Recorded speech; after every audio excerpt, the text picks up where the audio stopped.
Hello, everyone. Welcome.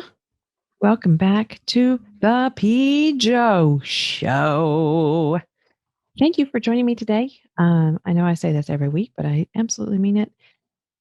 You guys letting me be a part of your day means a lot to me. So, regardless of what you're doing right now, if you're sitting down and watching me on YouTube, I apologize because I have not done anything to fix myself today. I had a pretty busy day and I have to record today.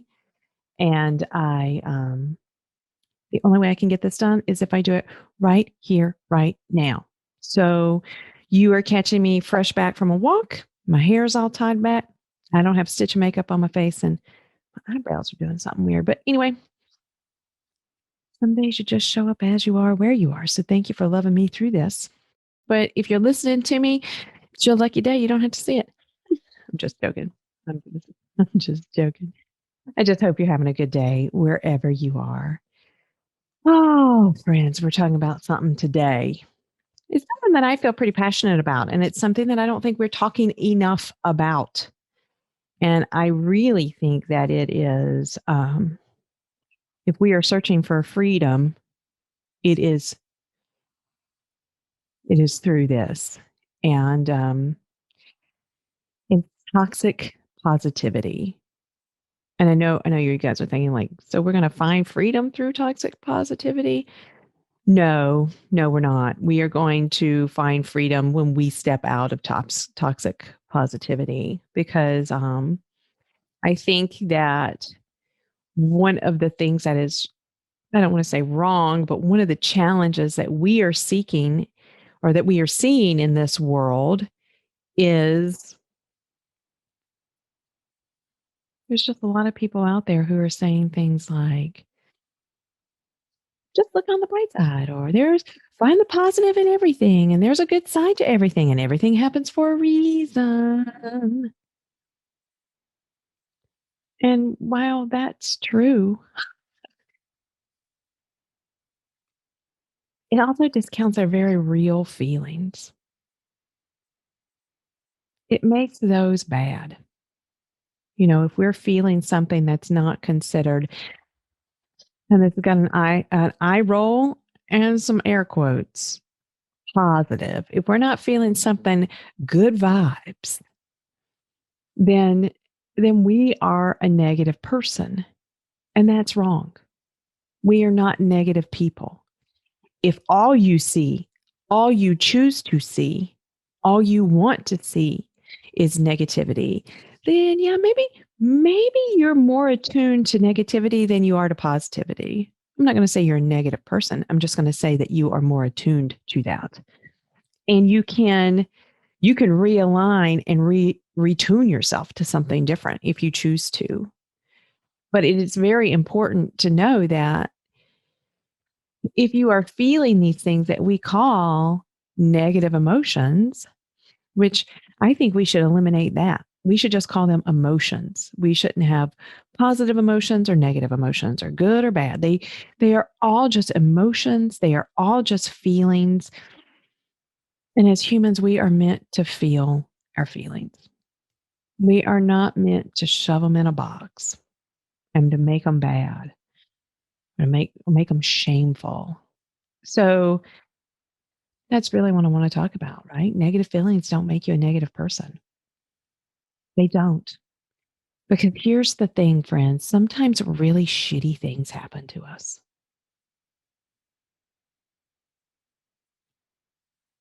Sometimes really hard and really sad things happen to us. And when they do, it is okay to be devastated. It is okay to be on your knees with grief, with sadness, with despair. These are things that, we usually would avoid like a plague. And I'm telling you, if you are feeling them, feel them. Here's the thing. As soon as we say, like, as soon as we're going through something tough, As soon as we start to shame ourselves for feeling bad or feeling sad, we're compounding the issue. It's going to take us longer to walk through those things, to walk through the healing process, because we're not allowing ourselves to feel what we're supposed to feel. Because that's what toxic positivity is. So I wrote this down, and this is like an official definition. And I don't really do official definitions very much, but here's this one. It's toxic positivity is the overgeneralization of a happy, optimistic state that results in the denial, the minimization, the invalidation of the human emotional experience.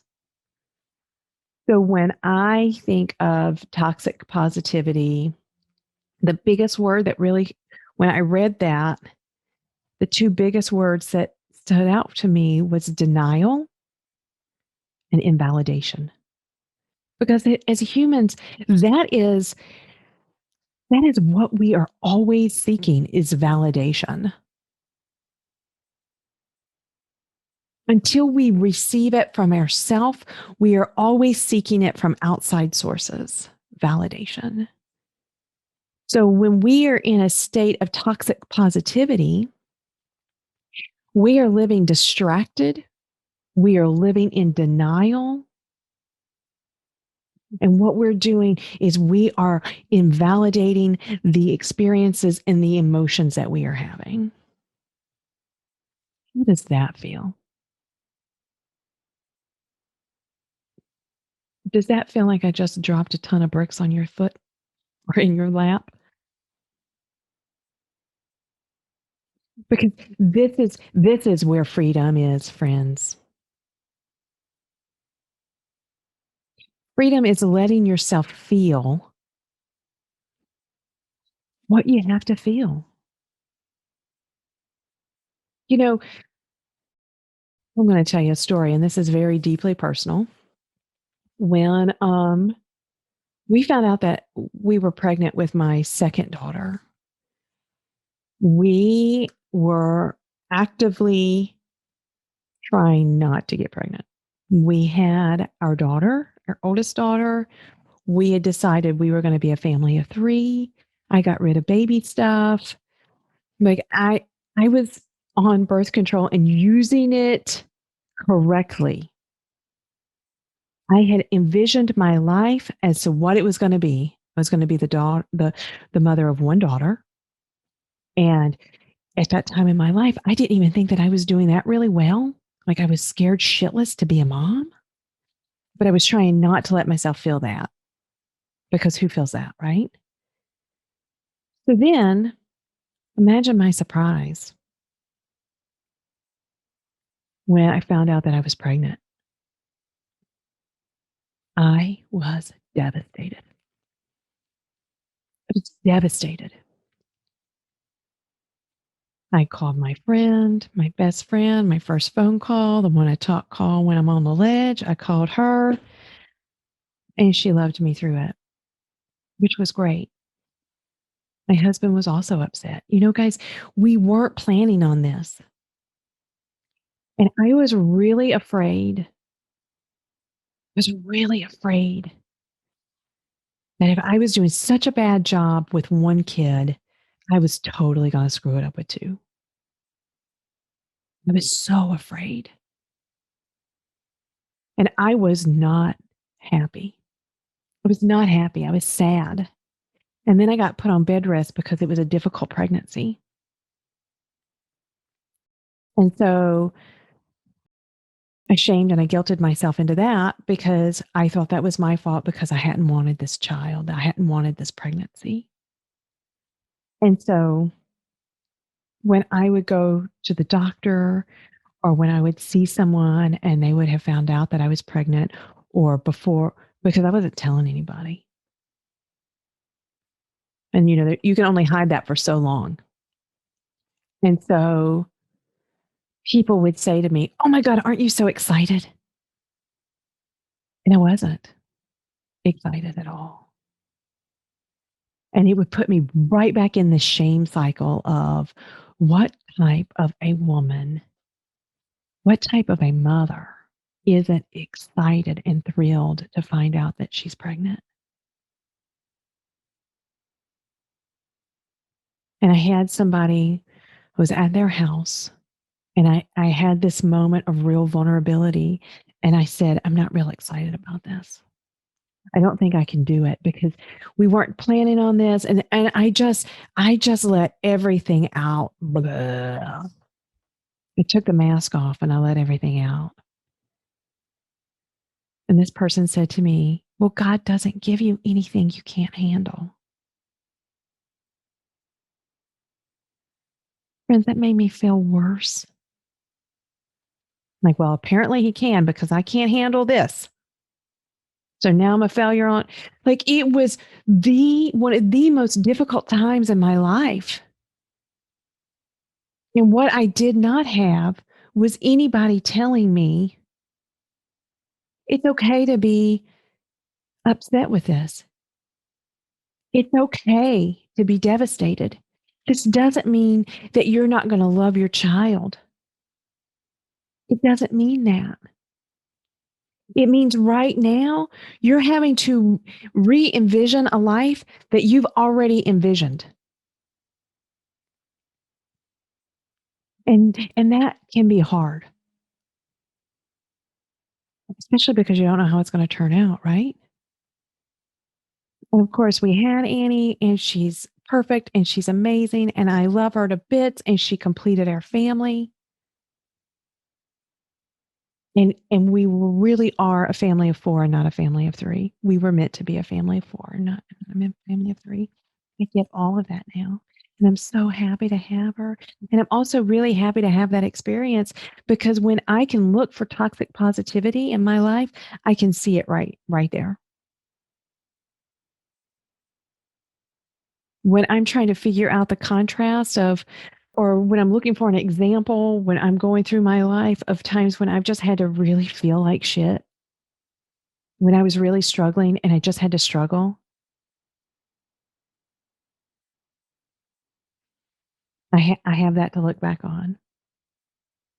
And I can see how I have an example that I can look back on of being scared to death and having it work out just fine.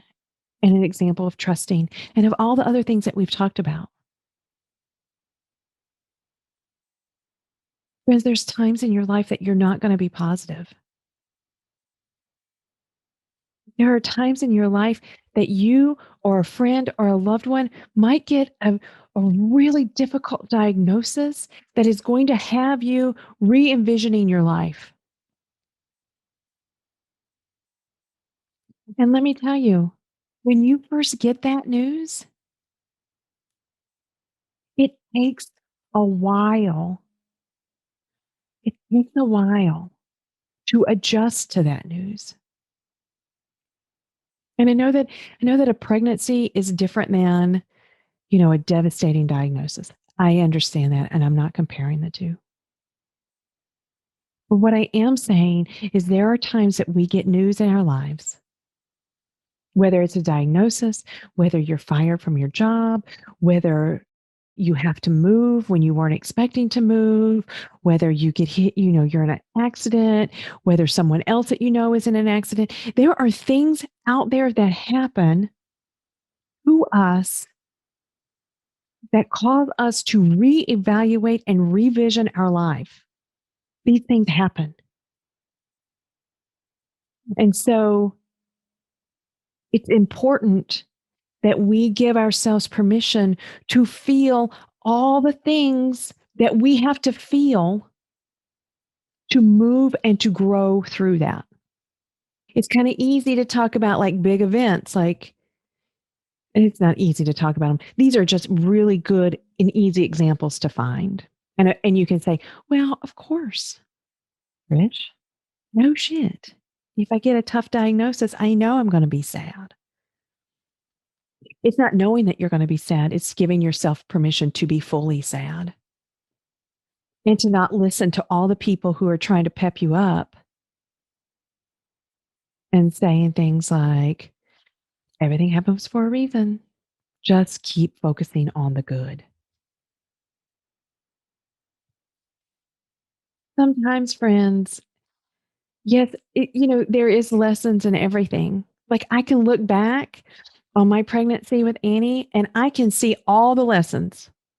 I know why I went through that. I know what I got through that. I know all of that right now. Annie's 10 years old. I can look back on that time and I can see it. When I first found out that I was pregnant, there's no way I could have told you what the lessons were going to be. There's no way. That's like going to calculus and having your final exam on the first day of school. No, it doesn't work like that. So when you're going through something, you can go through it with the knowledge that, yes, you are going to be learning lessons. I am going to be able to grow through this.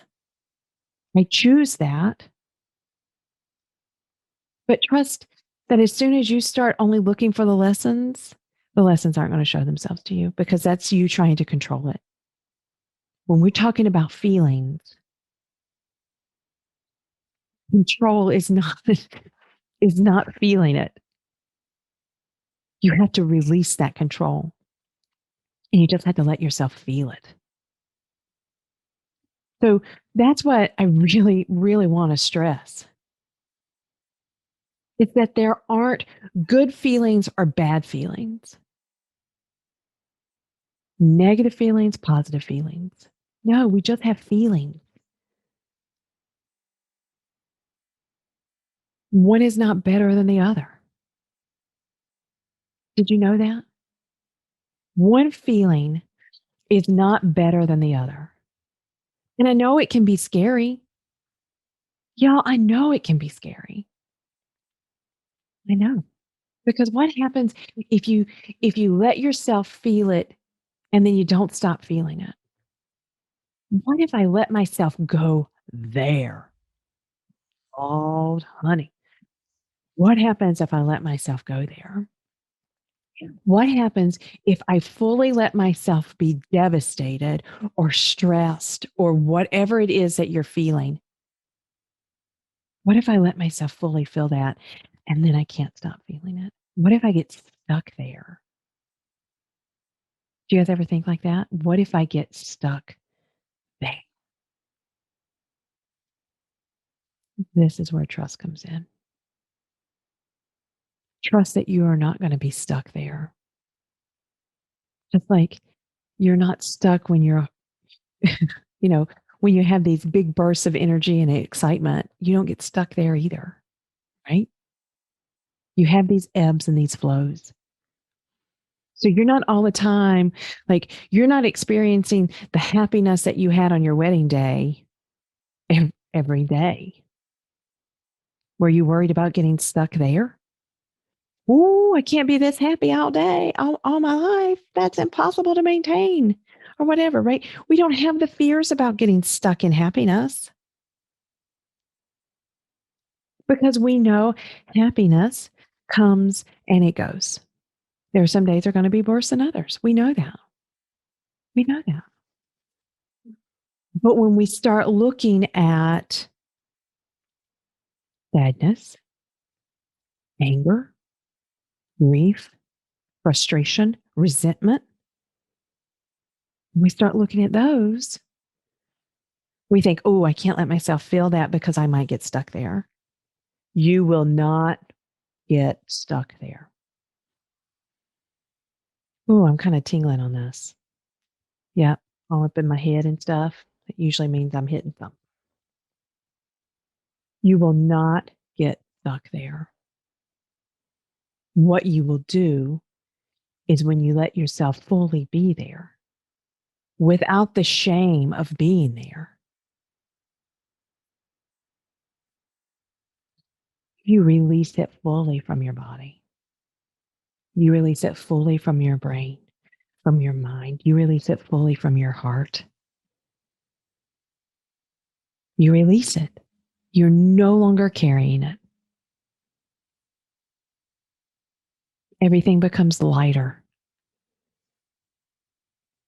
everything becomes lighter. I want to say that again.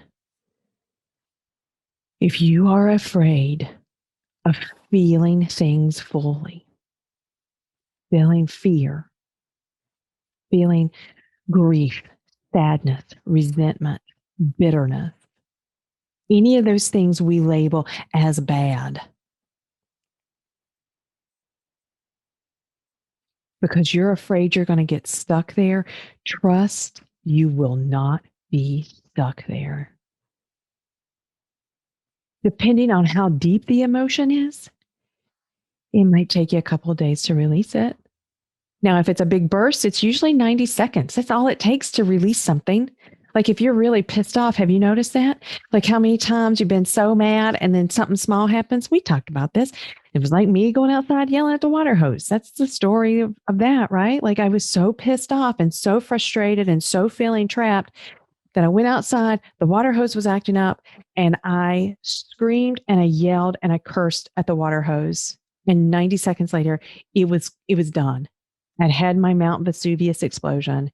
It was over and I felt better. Those types of releases are 90 seconds. But this deep feeling, this deep, deep feeling, it might be longer than 90 seconds. It might be. It might be a couple days. It might be a couple weeks. But just know you're not stuck. You're still moving through it. And allow yourself to be, right? Like, holy cow. If you're sad, be sad. I've done that so many times, right? Like, we'll move, or a friend will move. And then I won't grieve the friendship. I won't grieve leaving this person or having them leave me. And then somebody else will show up at their house and it'll become their house. And then you'll go in their house and the rules change. You just can't go in and get a cup of ice or whatever. And you got to learn how to be around these people in the house that you used to be like 100% welcome in. That's weird. And it's hard. And sometimes you get a little resentful over that. And you get sad because you miss your friend. And it's really easy to gloss over that, to be like, oh, it's okay. You'll see them again. Da, da, da, da, da. All the things, right? I'm grateful for hard goodbyes because that means I've made connections and I love people. Yes, true. That is true. But it also really sucks. We're coming up on another farewell season. It's us leaving this time, and that sucks.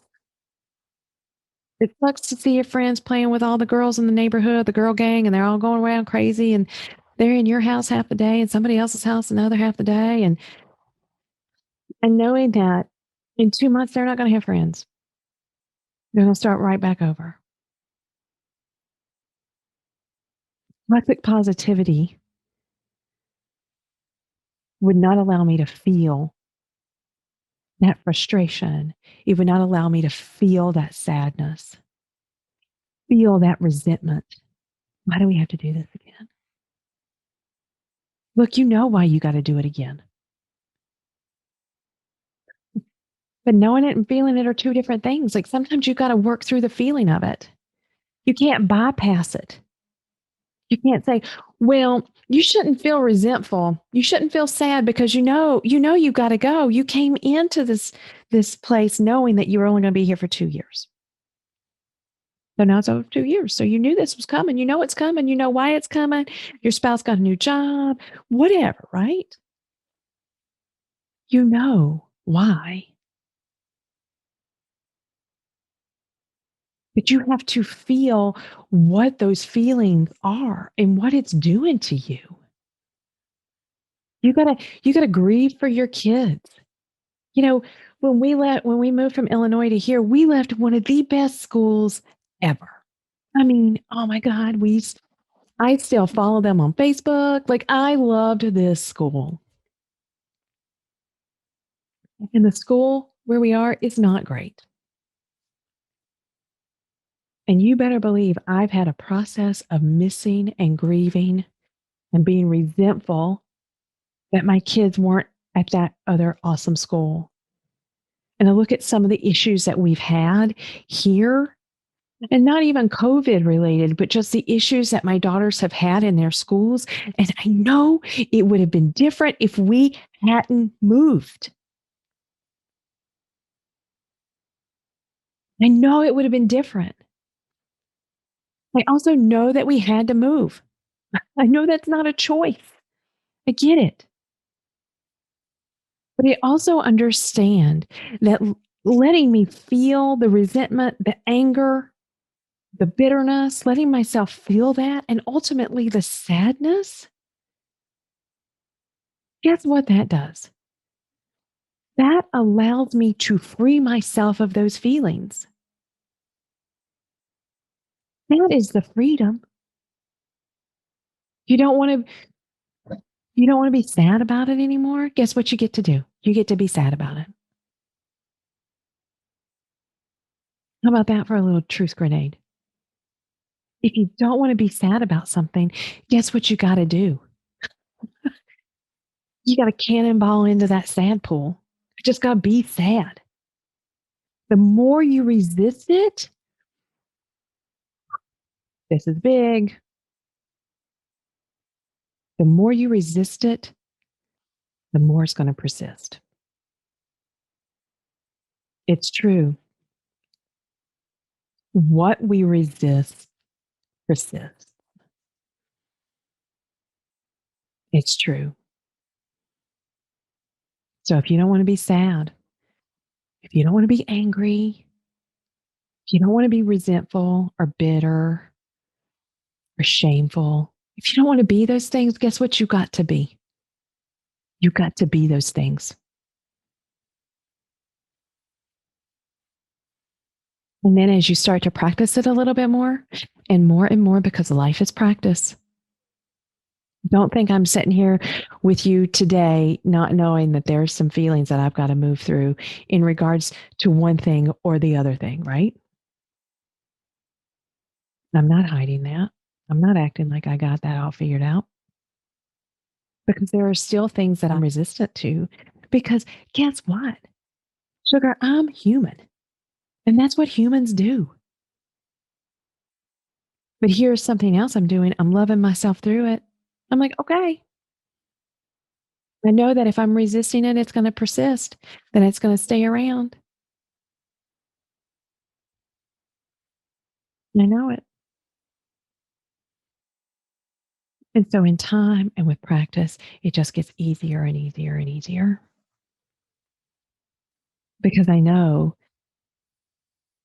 if I'm excited for my next move, but I'm really sad about saying goodbye, I know I just get to be sad about saying goodbye.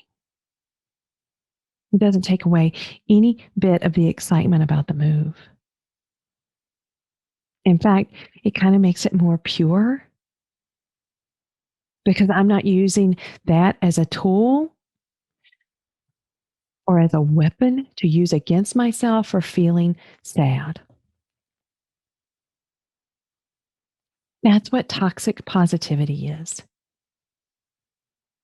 Toxic positivity is a weapon that you use against yourself to shame yourself into not feeling all the other feelings that you need to feel. Yep. As we talk about, in my line of work in the energy world, we talk about being high vibrational. I'm a high vibe person.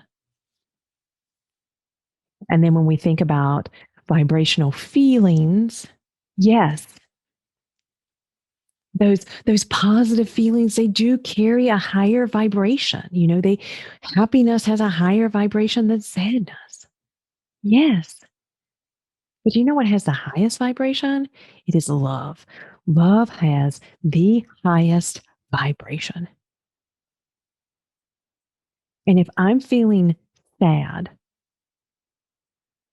when I love myself enough to feel sad, to allow myself to feel that without shame, but with love, guess what?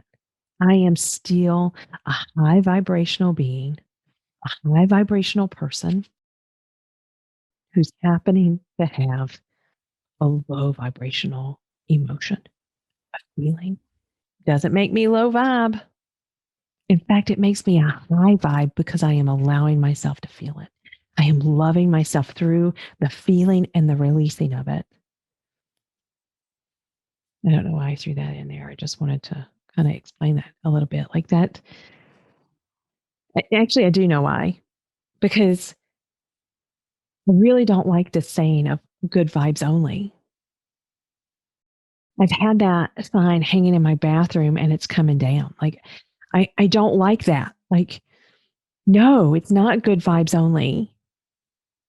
It's all vibes are welcome. Everything you're feeling, you're meant to feel. So feel it. Love yourself enough to let yourself feel it. You know, those are things that we say, that we see all the time. Like, love yourself enough to, to be brave, or love yourself enough, to whatever. Love yourself enough to fearlessly be yourself. Well, if you're having a tough day, you're having a tough week, you're having a tough year, which guess what? That happens sometimes. Look at the last year we had, 2020. It was a foundational year. I mean, it was transformational. Lots of things happened, but it was also a really difficult year. Love yourself enough to let yourself just be. And if that's happy, if you're dancing in your kitchen today, fantastic. If you're really sad today, if your anxiety is pinging off the charts, if you're trying to reconcile and revision your life for what it's going to be and how that's different than how you wanted it to be or envisioned it, if you're angry at your kids or if you're disappointed in their school or whatever, love yourself enough to just let yourself be that. Take the time to take care of you. Take an extra long shower. Go to bed. Watch a show about aliens. I don't know. Hug somebody. Hug yourself. Just be. Because that's exactly how you find freedom. That's how you find freedom. All right, my love bugs. I feel like I got a little fired up today. Yeah, I do. I want to say thank you for being here with me today and for loving me through just sitting here and yammering away straight from my walk. I do appreciate that. I think it's important too. I'm going to say it again. I think it's really important that we step back from toxic positivity. I would like for you to start looking in your life about ways that you might be shaming yourself, how you might be shaming yourself out of feeling these, air quotes there, negative and bad feelings. There are no bad feelings. We are here to feel. That's what we do. That's who we are. All right, my lovies. Thank you so much. Let me know how this landed with you today. And let me know what you think. I hope you have a super day. As always, I love you. Thank you. XOXO. PJo.